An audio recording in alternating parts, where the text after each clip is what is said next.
네, 오늘 함께 말씀 나누겠습니다. 함께 나누실 말씀은 성공적인 그리스도인, 이 성공적인 그리스도인이라는 제목으로 함께 말씀을 나누겠습니다. 김양재 목사님이 쓰신 책 중에 복 있는 사람이라는 책이 있습니다. 근데 그 책의 내용 중에 늘 자주 제가 들었던 간증인데, 이 해옥이라는 이름을 가진 자매님의 이야기가 들어 있습니다. 이 해옥 자매님은 직장암으로 3년 동안 투병을 하다가 2005년 11월에 하나님의 품으로 갔습니다. 그런데 이제 나이가 많으셔서 간 게 아니고요, 37에 결혼도 하지 않은 해옥 자매님은 교회에 등록한 지 3년 만에 직장암 말기 선고를 받고 암투병 3년 동안 이 병상에서 깨달은 큐티함을 깨달은 간증을 교회 홈페이지를 통해서 온 교회 성도들과 계속해서 나눴다고 합니다. 그래서 그 말기암 환자의 큐티 간증을 보면서 때로는 사람들이 웃기도 하고 때로는 사람들이 울다가 그렇게 사람들에게 귀한 나눔을 하다가 그분은 천국에 가셨습니다. 예수님이 안 계시다면 이 해옥 자매님처럼 불쌍한 사람도 없을 것입니다.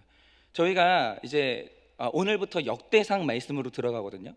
그런데 역대상 말씀을 딱 펴시면 거기에 족보가 줄줄줄줄 나와요. 근데 족보가 줄줄줄줄 나오는데 제가 역대상을 보면서 깨달은 게 있어요. 그게 뭐냐면 그 시대의 모든 화려한 족보들은 다 불신자들이었어요. 그 시대의 모든 강한 자들 대세는 다 불신자들이었어요. 택함 받지 못한 백성들. 그 시대의 모든 그 시대에 언제나 핍박받는 자, 약한 자, 살해당하는 자, 그들이 모두 다 택자들이었어요. 선한 자들. 그러니까 만약에 하나님이 안 계시다면 정말 그 택자들처럼 불쌍한 사람들이 없는 것이죠. 하지만 진정으로 성공한 인생은 사람들에게 박수 받는 인생이 아니라 하나님의 박수를 받는 인생이에요. 그러니까 이 역대상의 족보를 딱 보면 눈에 띄는 한 사람이 있어요. 아무도 아닌데 그게 누구냐면 하나님과 일생을 함께 걸었던 에녹이에요. 여러분, 성경에 보면 그는 하나님과 일생을 동행을 하다가 죽음을 보지 않고 하나님께 갔다라고 하는데, 여기서 죽음을 보지 않았다는 것은 죽지 않고 그대로 하늘로 갔다는 게 아니라 너는 영원히 살 것이라는 하나님의 약속을 받았다는 거예요. 그 시대에 그는 아무것도 아니었지만 하나님하고 영원 무궁토록 아름답게 동행을 하다가 그는 영생을 약속받고 하나님 나라에 간 거예요. 여러분, 이것이 바로 성공입니다. 이게 성공이에요. 여러분, 해옥자매님은 그래서 성공한 사람이라는 거죠. 아무로 아프고 힘들어도 마지막까지 하나님과 동행하면서 그분이 보여준 천국이 모든 성도님들의 박수를 받고 하나님의 박수를 받았기 때문입니다. 그렇다면 하나님이 박수를 보내시는 그 진짜 성공은 무엇일까요? 첫째로, 끈질기게 구하고 찾고 두드리라고 말씀을 하십니다. 7절 8절입니다. 구하라, 그리하면 너희에게 주실 것이요, 찾으라, 그리하면 찾아낼 것이요, 문을 두드리라, 그리하면 너희에게 열릴 것이니 구하는 이마다 받을 것이요, 찾는 이는 찾아낼 것이요, 두드리는 이에게는 열릴 것이니라. 끈질기게 구해서 뭔가를 얻어내는 성도의 모습을 이 성경에서 자주 볼 수 있습니다. 그러니까 이런 예들이 있죠. 떡 세 덩이를 빌리러 밤중에 찾아온 친구, 계속해서 열릴 때까지 문을 두드렸어요. 그런 사람도 있고, 개들도 주인의 상에서 떨어진 부스러기를 먹지 않느냐고 하나님께 간구했던, 예수님께 간구했던 그 여인도 있습니다. 하지만 악한 것이나 하나님이 기뻐하지 않는 것을 끈질기게 구하는 것, 하나님이 원하는 것을 끈질기게 구하는 게 아니라 하나님이 악하게 보는 것을 끈질기게 구하는 것은 성공이 아니라 패망으로 가는 지름길입니다. 그 하나님이 원하시는 것을 끈질기게 구해야 되는데, 그러려면 먼저 하나님의 뜻이 뭔지를 분별해야 돼요. 분별 없이 구하기만 하는 건 바로 그게 기복입니다. 그런데 여기서 구한다라는 행위는 나는 아무것도 할 수 없다는 나의 부족함의 인식에서 출발하는 거예요.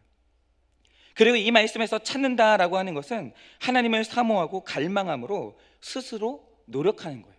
그러니까 아무것도 할 수 없다는 나의 선언과 주를 강력하게 붙드는 나의 노력, 이 두 가지가 만나는 거예요. 이 두 가지는 절대 모순이 아닙니다.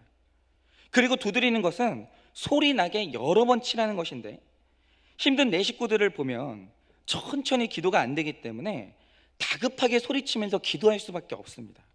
그러니까 저희 누님이 제 친척 누님이에요. 지금 안산중학교 제 동생 교회에서 이제 사역하고 있는데, 금요일 날 저희 매형이 뇌출혈로 이제 90%의 선고를 받고 사망 선고를 받았었거든요. 여러분, 그때 저희 누나가 잠잠하게 기도가 되겠습니까? 안 되죠. 10%의 이 가능성을 붙들고 하나님 앞에 두드리면서 급하게 기도를 하는 거예요. 하나님 살려달라고, 기회를 달라고. 여러분, 이렇게 주님을 깨우면서 믿음으로 인내하며 기다리는 것이, 그게 바로 두드리는 거예요. 여러분, 정신과 의사들 사이에서도요, 치료 불가 판정을 하는 환자들이 있다고 합니다. 어떤 사람들인가라고 하면 거짓말과 왜곡과 비비 꼬인 동기로 계속해서 일관된 사람이에요. 여러분, 이런 사람들은요, 치료하기도 어렵고 그 과정 자체가 굉장히 모욕적이고 고역이에요. 그러니까 이 그리스도인이면서 정신과 의사였던 이 스카펙 박사에게도 이런 환자가 있었다고 합니다. 그런데 여러분, 치료 불가 판정을 내렸던 그 사람들이 어떤 사람들이냐면 머리를 산발하고 다니는 망가진 사람들이 아니었어요. 그들은 둘 다 엘리트 부부였어요. 버젓하게 교회를 다니고 사회에서 엘리트로 활동하는 사람들인데 도무지 진실이 없는 거예요. 표정을 지을 때, 뭔가 말을 할 때, 우리 집 상황을 얘기할 때, 내 배우자에게 말을 할 때 날마다 거짓말을 더하는 거예요. 여러분, 정신치료로 사람을 돕기 위해서는 의사가 환자를 향한 최소한의 긍정적인 감정과 동정심, 그리고 그들이 처한 공경에 대한 공감, 인간으로서 그들에 대한 존중, 이런 최소한의 희망이 있어야 되거든요. 그런데 그런 부부에게는 전혀 소망이 없었다는 거예요. 그러니까 내가 거짓말하는 거 뻔히 아는데 계속 거짓말을 하는 거예요. 몇 주 몇 달을 그들과 함께하면서 그들이 하고 싶어하는 대로 나 자신을 내준다는 것에 굉장히 불쾌했고, 급기야는 같은 방에 있는 것도 싫었고, 그들과 함께 있으면 나까지 더러워지는 기분이 들었다라고 합니다. 한마디로 그들은 치료 불가였어요. 그러니까 저는 아직 그 훈련을 하면서 이런 사람은 못 만나봤거든요. 그러니까 그래도 이제 고난이 있는 분들이 훈련 가운데 들어오기 때문에 다들 진실한 고백을 하는데, 이게 어떤 느낌일까 싶어요. 뭐 전혀 그 거짓말을 뚫을 수 없는 그 느낌. 여러분, 그런데 한번 생각해 보시죠. 스카펙 박사는 남이니까 이 시간이 끝나면 안 볼 수 있고, 뭐 하다 안 되면 치료를 거절할 수 있지만, 그런 사람이 내 남편이고 내 아내, 내 자녀라면 그거 어떻게 하겠습니까? 안 볼 수가 없어요. 그거는 하나님의 도우심으로 해결할 수밖에 없는 겁니다. 여러분, 우리가 피하고 싶은 어떤 사람도 주님은 거절하지 않으시고 고쳐주십니다. 여러분, 이것을 믿어야 돼요. 치료 불가인 나 자신, 치료 불가인 내 가족들을 하나님이 아시기 때문에 하나님이 말씀하시는 게 뭐냐면 간절하게 찾고 구하고 두드리라고 그렇게 말씀을 하십니다. 구하면 주시고 두드리면 열리고 찾으면 찾아진다고 그렇게 오늘도 약속을 하시는 거예요. 여러분, 사실 내 힘으로 달라지지 않는 사람을 붙들고 끝까지 인내하면서 두드리며 기도할 수는 없는 거예요. 여러분, 부모라서 자식이라서 되는 게 아닙니다. 오직 영혼 구원이 목적이 될 때 간절하게 하나님을 흔들어 깨우면서 날마다 구하고 찾고 두드릴 수 있다라는 거예요. 그러니까 사실 이번에 이제 쓰러진 저희 매형도 사실은 신학을 하셨었어요. 신학을 하셨었는데 끊지 못하는 악한 습관들이 너무 많아가지고 중도에 포기를 하셨어요. 그리고 지금까지 끊지 못하는 게 뭐냐면 담배를 끊지 못하시는 거예요. 그런데 2020년도가 가는 이때 얼마 전에 저희 누님이 말씀하신 게 뭐냐면, 여보, 당신이 신학을 안 해도 좋고 목사가 아니어도 좋다고, 하나님 앞에 올바른 사람으로 날이 갈수록 하나하나 우리 끊어내자고, 담배를 끊자고 그렇게 얘기를 했는데, 저희 매형이 중독을 끊는 게 너무너무 어렵다고 대답을 못 하더라는 거예요. 그런데 이번에 뇌출혈로 쓰러졌죠. 수술이 끝나고 기적적으로 살았어요. 의사가 와가지고 제일 먼저 한 말이 뭔지 아십니까? 담배 끊으셔야 됩니다. 이제 담배 못 펴요. 그러니까 내가 담배를 끊을 수 없으니까 하나님이 사랑하시는 사람은 담배를 못 피는 몸으로 만들어 버리는 거예요. 여러분, 하나님, 뭐 이런 얘기하면 무서우십니까? 나도 기도하면 이렇게 되는 거 아니야? 우리 남편 쓰러지는 거 아니야? 그러십니까? 아니에요. 여러분, 정결하지 않은 상태로 하나님께 가는 것보다 구하고 찾고 두드려서 하나님이 내 배우자를, 내 자녀를 만져주시는 게 가장 아름답다라는 거예요. 그런데 영혼 구원을 위한 그 기도는 하나님이 반드시 들어주신다라는 거죠. 적용 질문 드립니다. 내가 할 수 없다는 것을 인정하고 하나님께 구해야 할 것은 무엇입니까? 내가 할 수 없다는 것을 인정하고 하나님께 구해야 할 것은 무엇입니까? 갈급하게 찾아야 할 것이 무엇입니까? 갈급하게 찾아야 할 것이 무엇입니까? 우리 집안에 구원의 문이 열리기 위해 끈질긴 묵상과 기도로 하나님의 마음을 두드립니까? 우리 집안에 구원의 문이 열리기 위해 끈질긴 묵상과 기도로 하나님의 마음을 두드립니까? 두 번째로 하나님의 선하심을 믿으라고 하십니다. 9절, 10절, 11절입니다. 너희 중에 누가 아들이 떡을 달라 하는데 돌을 주며 생선을 달라 하는데 뱀을 줄 사람이 있겠느냐? 너희가 악한 자라도 좋은 것으로 자식에게 줄 줄 알거든 하물며 하늘에 계신 너희 아버지께서 구하는 자에게 좋은 것으로 주시지 않겠느냐? 우리는 지난 시간에 공중의 새와 들의 꽃을 보면서 하물며의 신앙을 가져야 된다고 그렇게 나눴습니다. 우리가 볼 때는 아무것도 아닌 미물에 불과한 새예요. 그래서 저도 굉장히 새에 대한 고민이 많습니다. 우리가 지붕이 뚫려 있다 보니까 이놈의 새가 계속 우리 마당에다 똥을 싸요. 하여튼 간에 쓸모가 없어요. 제가 볼 때는. 거기다가 꽃은요 더 하찮습니다. 아무도 가꾸지도 않아요. 그런데 이런 미물들도 하나님이 먹이시고 입히시며 돌보신다는 거예요. 하나님이 소중하게 여기신다는 거죠. 그렇다면 하물며 하나님이 예수님을 내어주면서까지 자녀 삼은 우리는 얼마나 더 극진히 돌보시고 책임을 지겠냐라는 거예요. 우리가 하나님 관심 밖에 있겠냐라는 거예요. 마찬가지 의미에서 예수님은 인간 부모의 사랑을 좀 보라고 합니다. 인간 부모가 하나님보다 더 악하죠. 근데 그런 부모의 사랑도 보라는 거예요. 자식이 밥을 달라고 하는데 몽둥이를 들고 갈 부모가 어디 있겠습니까? 어머니가 차려주는 밥상을 의심하면서 독이 들었는지 확인하면서 먹는 자녀가 어디 있습니까? 그런 일이 없거든요. 여러분, 자녀들은 부모가 선하게 대해준다는 것을 믿고 아무런 주저함 없이 주는 것을 받아 먹어요. 밥 줘, 용돈 줘 하면서 손을 내밉니다. 여러분, 하나님 아버지에 대해서도 선한 하나님을 믿는 마음을 가져야 된다는 거예요. 자기의 외아들을 주신 하나님이 나에게 뭘 아끼시겠어요? 아까운 것이 없는 거예요. 하나님의 응답에는 아니오가 없어요. 아니오가 없어요. 하나님의 응답은 그리스도의 십자가 안에서 언제나 예입니다. 아버지의 선하심을 믿고 어머니가 차려주는 밥상을 의심하지 않는 것처럼 그분을 믿으세요. 믿으세요. 하나님은 선하십니다. 그러나 때로는 하나님의 선하심만을 믿고 끈질기게 구하고 찾고 두드리는 것이 그 미련해 보일 때가 있어요. 그러나 하나님은 제 인생에도 너무나 신실하게 응답을 해주셨습니다. 저는 제가 처음에 서원을 했던 게 목사가 되겠다고 서원을 했던 게 중학교 때였어요. 그런데 그때 무슨 사명이 있어서 서원을 했겠습니까? 부흥회 시간에, 중학교 때 이제 부흥회 시간에 이제 듣다가 너무 말씀이 재밌는 거예요. 너무 말씀을 재밌게 하시고 은혜가 되는 거예요. 중학교 때 벌써.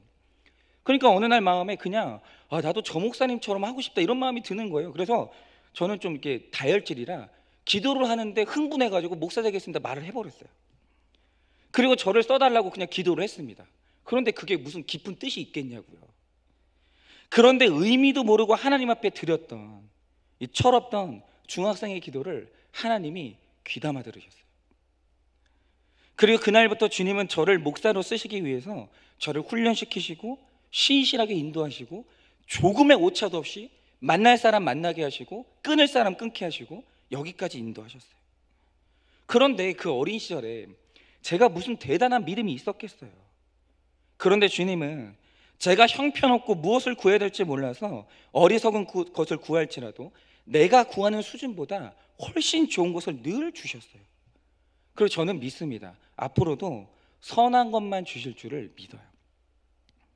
여러분, 암 선고를 받은 이 해옥자매님은 이 암을 받은 게, 여러분, 이게 하나님의 선하심일까요? 그런데 이분은 그 암을 받고 직장암 수술을 하고 젊은 나이에 인공 장루를 달게 되었어요. 그러니까 이 장이 없어서 주머니를 달고 대소변을 갈아내는 거예요. 그런데 이분은 그것을 통해 내 죄를 고백하는 거예요. 인공 장루 사용법을 배우느라 날마다 간호사들한테 자기 치부를 드러내야 됐어요. 내 배설물을 보여줘야 됐고 내 몸을 보여줘야 됐어요. 그런데 이건 수치스러워 했으면서도 지난날 그렇게 음란죄 가운데 자신의 몸을 함부로 내어주면서도 그게 수치인 줄 몰랐던 내 죄를 깨달았다는 거예요. 그러면서 처녀가 하기 힘든 간증을 했습니다. 처녀로서 수치와 죄를 고백한 이 해옥자매님의 최소한의 순종 때문에 하나님은 병상에서 이 자매님을 만나 주셨어요. 그리고 헤아릴 수 없는 큰 은혜를 깨닫게 하시면서 마지막까지 선하게 인도하셨습니다. 암의 통증이 너무 심해서 도중에 힘들어하는 모습도 보였다고 합니다. 그러나 그런 통증 가운데서도 자신이 사랑받는 하나님의 딸이고 천국의 소망을 흔들지 못하도록 신실하게 하나님이 그때마다 인도하셨다라는 거예요. 그리고 떠나기 전날 몰핀 주사를 맞고 의식이 없는 중에도 목사님이 신방을 갔더니 무의식 중에 목사님을 보고 할렐루야 아멘으로 그렇게 응답했다고 합니다. 그리고 해옥 자매님은 다음날 천국으로 입성을 했어요. 성공하셨죠. 성공하셨습니다. 그분은 마지막 순간까지도 선한 손길로 붙드시고 인도하시는 하나님을 많은 사람들한테 보여주고 나도 하나님을 만나고 그렇게 사명을 감당하다가 이 땅을 떠나셨어요. 적용 질문 드립니다. 가정에서 차별과 부당한 대우를 받은 상처로 하나님을 오해하고 있습니까? 가정에서 차별과 부당한 대우를 받은 상처로 하나님을 오해하고 있습니까? 내가 죄가 많아서 하나님이 나를 미워하셔서 내게만 선하지 않으시다고 불평합니까? 내가 죄가 많아서 하나님이 나를 미워하셔서 내게만 선하지 않으시다고 불평합니까? 무엇이라도 주고 싶어 하시는 하나님을 내가 외면하고 무시하는 건 아닙니까? 무엇이라도 주고 싶어 하시는 그 하나님을 내가 외면하고 무시하는 건 아닙니까?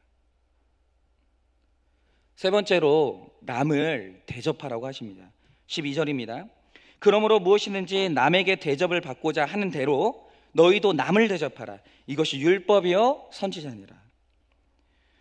제가 아는 바 김양재 목사님이 통과한 고난이 여러 가지지만 그 가운데서도 저도 이렇게 자주 들었는데요, 제일 힘드셨던 게 자식 고난이었다고 말씀을 하십니다. 남편이 급성 간암으로 세상을 떠나자 갑작스럽게 그 아버지를 잃었던 그 아드님은 사춘기를 지내는 동안 이 김양재 목사님을 정말 힘들게 했습니다. 공부를 안 하는 것까지는 그럴 수 있어요. 그런데 열등감 때문이었는지 옷이나 신발의 메이커에 그렇게 집착하고, 제일 심각한 게 무슨 병에 걸린 것처럼 계속 잠을 자더라는 거예요. 일상생활이 안 될 정도로. 그래서 보다 못해서 들어가서 깨우면 엄마가 너무 싫다고, 나 좀 놔두라고. 그래서 이 아들이 조심스럽고 너무너무 힘들었다는 거죠. 정말 이 아들 때문에 흘렸던 눈물이 양으로 측량할 수 없는 정도라고 그렇게 말했습니다. 그런데 기가 막힌 게 뭐냐면 꼭 병든 것처럼 계속 잠만 자는 아들이 너무너무 애통했는데 그 애통함 때문에 사명이 되면서 김양재 목사님은 고3일 때도 잠만 자는 내 아들 때문에 고3반 교사를 자청했어요. 그리고 그들을 섬기게 됐다는 거죠.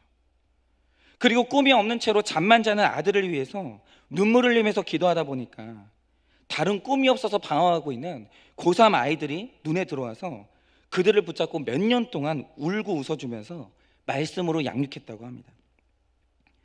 또 따님은 재수의 삼수까지 하게 되는데 그 딸을 보면서 또 너무 많이 울었다는 거예요. 그러니까 어느 날부터 이 재수라는 내 딸을 보고 있으니까 교회에서 누가 보이냐면 이건 학생도 아니고 그렇다고 대학부도 아니고 교회 안에서 방황하고 있는 이 재수생들이 눈에 들어오더라는 거예요. 내 딸이 그러니까. 그래서 내 딸을 선대해 주기를 원하는 마음으로 누가 시키지 않았는데도 재수생 반을 만들고 그 아이들을 집으로 초청해서 또 그 아이들을 그렇게 섬겼다는 거예요. 그래서 지금 그 김양재 목사님 밑에서 사역하는 분들을 보면 그때 섬겼던 사람들이 사역자가 돼가지고 목사님과 지금도 동역하는 분들이 있습니다. 여러분, 오늘 주님은 대접받고자 하는 자는 남을 대접해야 된다고 그렇게 말씀하십니다. 그러니까 이 김양재 목사님은 내 자녀의 고난을 통해서 다른 자녀가 보였고 그들을 사명으로 알고 대접하고 섬겼더니 하나님께서 내 자녀를 후대해 주시는 그것을 체험을 했다는 거예요. 여러분, 그저 내 새끼만 외친다고 내 자녀가 잘 되고 내 수고를 알고 그 자녀들이 대접해 주는 게 아니라는 겁니다. 내 자녀에게 대접받는 부모가 되려면 내가 받고 싶은 그 대접으로 다른 사람을 섬기고 전도하고 양육을 하면 된다는 거예요. 그리고 내 마음대로 안 되는 자식에 대해서는 믿음으로 바라보고 기다리면 됩니다. 주님은 내 영혼이 귀한 줄 아는 딱 그 마음으로 이 다른 사람들을 귀하게 여길 줄 알고 내 자녀 귀한 줄 아는 그 마음으로 다른 자녀를 귀하게 여길 수 있을 때 하나님이 나를 책임져 주시고 내 자녀를 책임져 주시고 우리 가정을 책임져 주십니다. 이것이 바로 하나님 나라의 원리이고 황금률이에요. 여러분, 이 해옥자매님은 이 장례식장에 우리들 교회에서 가진 장례 예배 사상 최대 인파가 몰렸다라고 합니다. 그러니까 저는 본 적이 없어요. 초창기 일이기 때문에. 그런데 그때 일이 아직도 계속해서 전해지고 있어요. 정말 많은 사람들이 몰렸다는 거죠. 왜냐하면 그분의 홈페이지 나눔을 통해서 빚지고 은혜 받았던 사람이 너무 많았던 거예요. 그래서 그 은혜 받은 지체들이 지방에서도 밤을 새워가면서 다 올라왔다고 합니다. 그리고 장례식장 안에 발을 디딜 틈이 없어서 복도 계단까지 서서 예배를 드렸는데 그 해옥자매님은 마지막 가는 그 장례식장에서도 은혜를 그렇게 나눠줬다라는 거예요. 여러분, 이 자매님이 재벌입니까? 권력이 있습니까? 돈이 있습니까? 부모도 없어요. 남편도 없고 자식도 없어요. 아무것도 없습니다. 그냥 인간적으로 보면 재수없게 암에 걸린 노처녀였어요. 결혼도 못하고 그렇게 간 거예요. 그리고 장례식장 안에 혈육이라고는 형제 서너 명이 전부였다고 합니다. 여러분, 내가 잘 먹고 잘 살겠다고 악착같이 벌어보십시오. 교회 다닐 시간이 어디 있냐고 돈 벌어야 된다고 내 자식 잘 가르치고 케어해가지고 출세시켜야지. 여러분, 이렇게 한번 살아보자 이거죠. 우리 장례식장에 누가 오겠습니까? 그러니까 이런 말하면 이 인본주의가 너무 강해가지고 아니 살아있을 때 누려야지 뭐 장례식장에 누가 오든 말든 나랑 무슨 상관이야. 나는 죽고 없는데. 여러분, 이런 말씀을 하신다라고 한다면 무책임한 거예요. 남아있는 사람들이 있잖아요. 나의 장례식을 보고 남아있는 사람들이 있잖아요. 여러분, 몇 사람이나 그렇게 진심 어린 마음으로 달려와 주겠습니까? 여러분, 정말 장례식장 가보잖아요. 그 사람 인생 드러나요. 여러분, 그 사람 인간성 거기서 드러납니다. 여러분, 아무것도 아닌 것 같았는데 왜 그런 게 있잖아요. 그 성주 인터내셔널 그 MCM의 그 오너죠. 김성주 사장님이 하신 말씀이 이거예요. 아무도 몰랐대요. 근데 돌아가셨는데 그렇게 모르는 사람이 많이 오더라는 거예요. 누구지? 알고 보니까 어머니가 몰래 살아있을 생전에 몰래 도와줬던 사람들이 장례식장에 계속 찾아오는 거예요. 여러분, 죽고 나면 정체가 드러나는 거예요. 그 사람 죽고 장례식장에 가보면 그 사람 인간성이 드러나는 거예요. 그러나 해옥자매님은 병상에서도 말씀으로 찾아오신 하나님에 대해서 글로 기록하고 나누면서 많은 이들에게 은혜를 끼치면서 장례식장에서도 섬김을 보여줬다고 합니다. 또 암에 걸린 후 언니를 전도하고 온 교회와 공동체의 사랑을 한 몸에 받았다고 합니다. 이게 어떻게 가능한지는 모르겠어요. 제가 암에 걸려도 이렇게 할 수 있을까? 그렇게 자신이 할 수 있는 것으로 하나님이 나에게 주신 선물 가운데, 상황 가운데 내가 할 수 있는 것으로 섬겼더니 그녀가 떠나갈 때는 온 교회가 그의 장례식을 섬기고 그의 가는 길을 극진히 대접하면서 교회 역사상 가장 성대하고 아름다운 장례식을 하게 됐다라고 합니다. 그래서 사실은 그리스도인의 마지막 상급이 뭐냐면 화려한 장례식이에요. 화려한 장례식. 장례식이 화려해야 돼. 정말 있잖아요. 뭐 내가 그리스도인인 내가 죽었는데 우리 자녀들이 침통하고 우울하고 부모 영정 사진 앞에서 재산 놓고 싸우고, 여러분 그건 있잖아요. 그냥 아무것도 아닌 거예요. 그냥 내 인생의 모든 것이 다 날아가는 거예요. 여러분 그런데 제가 장례식장을 가봐도요, 그런 분들이 있어요. 자녀들이 싸우더라고요. 뭘 가지고 싸운지 아십니까? 그 장례식장에 딱 갔더니 어머니가 일평생 필사했던 성경책이 있어요. 그 필사했던 성경책, 그거를 장례식장 한가운데다 딱 펴놓고 자녀들이 싸우는데 저걸 누가 갔냐? 우리 어머니가 남긴 저 필사 성경책 있잖아요. 저걸 누가 갔냐 이거 가지고 싸우더라고요. 근데 그거 가지고 뭐 머리끄댕이 잡고 싸우겠습니까? 아니죠. 덕스럽게 싸우죠. 목사님 저희는요 아무것도 없고요, 저거 누가 갔냐가 우리 가족들의 관심사라고. 목사님 제가 저거 가질 수 있게 기도해달라고. 아름답지 않습니까? 아름답지 않습니까? 여러분 이렇게 성공해야 된다라는 거예요. 이게 성공이라는 거죠. 적용 질문 드립니다. 남편과 아내에게 어떤 대접을 받고 싶으십니까? 남편과 아내에게 어떤 대접을 받고 싶으십니까? 웃어주길 바라십니까? 먼저 웃어주십시오. 자녀가 정직하고 나를 존중해 주길 원하십니까? 정직하고 자녀를 무시하지 않는 부모가 되어 주십시오. 웃어주길 바라십니까? 먼저 웃어주십시오. 자녀가 정직하고 나를 존중해 주길 원하십니까? 정직하고 자녀를 무시하지 않는 부모가 되어 주십시오. 마지막 네 번째로 좁은 문으로 들어가라고 하십니다. 13절 14절입니다. 좁은 문으로 들어가라. 멸망으로 인도하는 문은 크고 그 길이 넓어 그리로 들어가는 자가 많고 생명으로 인도하는 문은 좁고 길이 협착하여 찾는 자가 적음이라.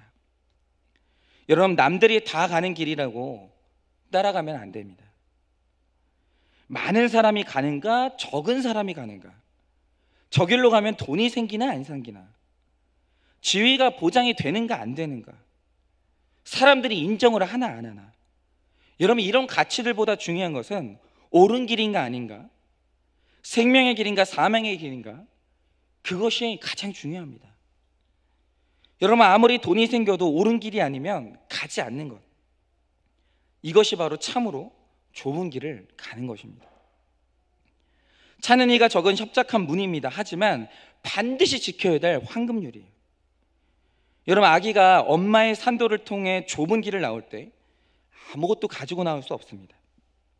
그러나 그들이 나오면 어마어마한 세계가 우리를 기다리고 있습니다. 우리도 좁은 문으로 들어가면 상상도 할 수 없는 세계가 기다리고 있습니다. 그 세계를 이 땅에서도 누릴 수 있는 것이 천국의 소망을 가진 우리의 특권이라는 거예요. 그러니까 이 좁은 길을 간다는 게 얼마나 중요하냐면, 이번 주에 또 그 시한부 종말론 있잖아요. 92년도 10월 22일인가요? 그 이장님 목사가 했던 시한부 종말론 다미선 교회, 그게 이제 다시 재조명이 되면서 또 나오더라고요. 그런데 제가 그때 그들 있잖아요. 그날 하나님께 공중 재림한다, 들림 받는다, 이걸 믿었던 사람들의 신앙이 가짜라는 걸 알게 된 게 이번이에요. 왜 그러냐? 자, 그 사람들이 날짜가 정해졌잖아요. 10월 22일 날 세상이 끝난다, 나는 올라간다. 그래서 어떤 일이 일어났냐면, 올라가는데 방해가 된다고 자녀를 낙태한 사람이 있었다라는 거예요. 하던 일을 다 멈추고 다 그냥 아무것도 아닌 채로 모든 것을 내팽개치고 생계를 떠난 사람도 있었다는 거예요. 그러면 그 직장은 어떻게 돼요? 아니 내가 그렇게 하던 일을 종말이 온다고 다 멈추고 어떻게 되는 거예요? 자녀들은 학교를 그만두고 아무도 학교를 안 갔다는 거예요. 여러분 주님 나라를 가는데 낙태는 웬 말입니까? 여러분 그러니까 이게 안 맞는 거예요. 이게 좁은 길이 아니라 다 자기 욕심을 따라가지고 그렇게 한 거예요. 거기다가 이 이장님 목사는 자기는 믿지도 않았어요. 그래서 그 교인들이 냈던 헌금 34억을 자기는 계좌에다 가지고 있었는데 그 계좌 만기일이 언제였었냐면 그 10월 22일 내년 그 다음 연도였다는 거예요. 그러니까 그 사람은요 믿지도 않았어요 그거를. 여러분 이게 좁은 길이 아니라는 거예요. 종교를 빙자해 가지고 내 힘든 일상을 탈출하고자 하는 그 약삭빠른 그 속임이고 그게 다 자기 욕심으로 속은 거라는 거죠. 여러분 협착하다라는 것은 한 사람이 겨우 드나들 정도의 그런 좁은 공간이에요. 숨이 안 쉬어지는 사람, 숨이 안 쉬어지는 환경이 협착한 길이에요. 여러분 이 길을요 이 세상에 얻은 것으로는 지나갈 수가 없다는 거예요. 여러분 우리의 주제가는 하늘의 복과 땅의 복을 다 주옵소서이지만 이 땅의 것을 추구하는 사람은 하늘의 복을 받을 수가 없습니다. 여러분 영국의 청교도들은 오직 신앙의 자유를 찾기 위해서 신대륙으로 이주를 했습니다. 신앙교육을 하기에 적합한 곳을 찾아서 험난한 길을 달렸다는 거예요. 그런데 이 길이 얼마나 험난했는지 102명이 출발해서 인디언에 의해서 죽고 풍토병으로 죽고 추워서 죽고 풍랑에 죽고 결국 44명만 신대륙에 도착을 했다는 거죠. 그런데 그 44명이 미국의 부를 이루는 초석이 됐다라는 거예요. 여러분 협착한 길을 갔던 그들 때문에 미국이 복을 받고 최대의 강대국이 됐습니다. 여러분 신앙을 따라 좁은 길로 갈 때 나를 통해 우리 집안이 축복을 받는다라는 거예요. 나의 기득권을 다 내려놓고 갈 때 놀라운 하늘의 복, 땅의 복을 내려주신다라는 거예요. 그런데 교회 안에서도 인정받는 길, 유력한 길, 내가 모든 주도권을 갖는 길, 내 목소리가 가장 영향력을 미치는 길, 이런 길로만 가면 그 교회는 무너져 내리는 거예요. 여러분 그 복을 누리는 자가 다 진정으로 성공한 그리스도인이라는 겁니다. 여러분 이 성공을 누리려면 협착한 길, 좁은 길로만 가야 된다는 거죠. 적용 질문 드립니다. 승진의 문이 앞에 있습니까? 승진의 문이 앞에 있습니까? 대학 입학의 문, 취업의 문, 결혼의 문이 열렸습니까? 대학 입학의 문, 취업의 문, 결혼의 문이 열렸습니까? 좁은 문으로 가는 것은 불행한 길을 택하라는 게 아니라 내가 어떤 비전과 목표로 그 문을 선택하는가에 달려 있습니다. 좁은 문으로 가는 것은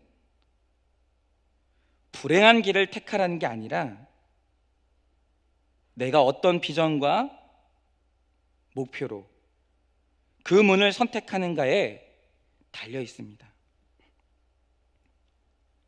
내 목표가 아닌 하나님의 목적을 위해 공부와 취업과 결혼을 하고 남들이 하기 싫어하는 낮아짐의 길을 가고 있습니까?